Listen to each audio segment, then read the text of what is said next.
नमस्कार. आज आपण बनवूयात तांदळाचे लाडू.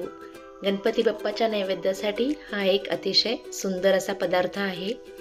तांदळाचे लाडू बनवण्यासाठी 2 कप तांदळाचं पीठ घेतलेलं आहे.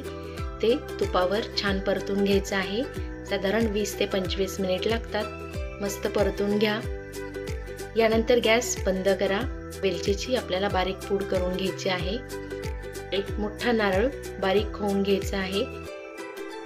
जितकं खोबरं आहे तितकंच गूळ घालून आता हे छान शिजवून घ्यायचं आहे साधारण 5 मिनिट. यानंतर यामध्ये वेलची पूड घालून आता हे मिश्रण आपण तांदळाच्या पिठामध्ये घालून हे सर्व एकजीव करून घ्यायचं आहे. मिश्रण थोडं थंड झालं की हाताने छान व्यवस्थित मिक्स करून घ्या.